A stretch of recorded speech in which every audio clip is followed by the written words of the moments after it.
Jadi saya kira kalau bicara soal Anies ini pasti tidak akan ada habisnya. 7 hari 7 malam pun juga dibahas. Pasti yang dibahas kalau soal Anies masalah terus. Yang waras tidak boleh mengalah terhadap mereka para pencoleng-pencoleng agama yang menjadikan agama sebagai alat politik.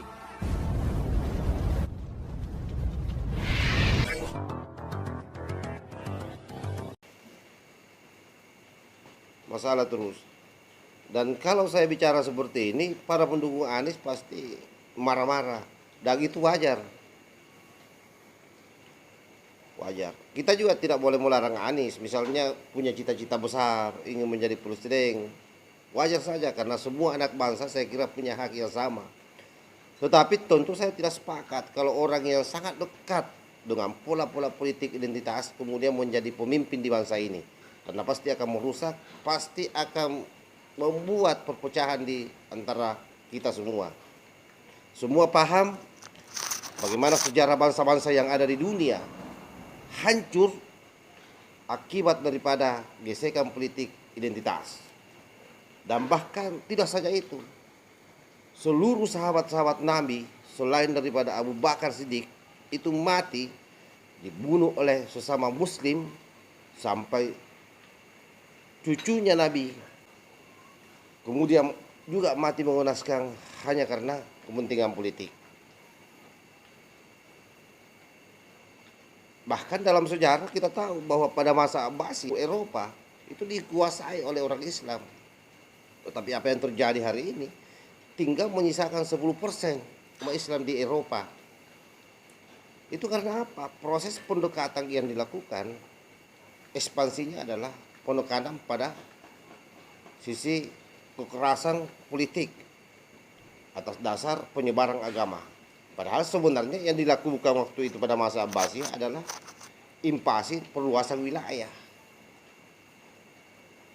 Nah, karena itulah saya kira menjadi pelajaran buat kita semua generasi dan tidak henti-hentinya saya membuat konten-konten video yang saya kira memang akan membuat panas telinganya para pendukung Anies.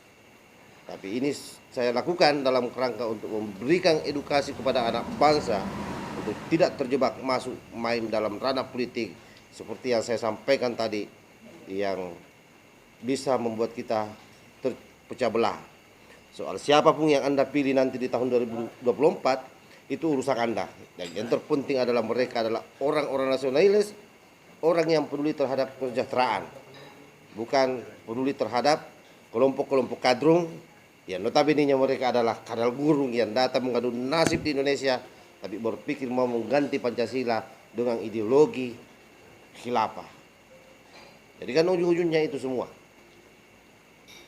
Tapi jangan percaya mereka. Tetapi bagaimanapun juga kita harus hormat terhadap suriat Nabi. Tetapi harus diingat bahwa suriat Nabi juga tidak semuanya baik. Sebutlah misalnya Abu Jahal. Makanya ada pepatah mengatakan di mana ada Abu Jahal pasti di situ ada Abu Bakar. Maksudnya apa? Di mana ada orang jahat pasti di situ ada orang baik. Di mana Anies Baswedan sebagai simbol daripada kejahatan politik di negeri ini pasti ada orang baik. Dan tidak perlu ditampik. Anies terpilih menjadi gubernur tahun 2017, jualannya hanya satu, yaitu menjual ayat dan mayat. Dan itulah yang menjadi kebanggaan Bani Kadrung. Saya kira itu yang saya sampaikan. Wallahu muwaffiq ila aqwamit thoriq. Assalamualaikum warahmatullahi wabarakatuh. NKRI harga mati.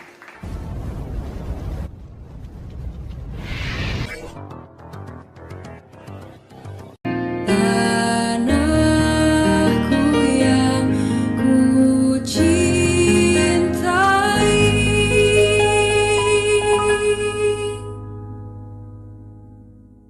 engkau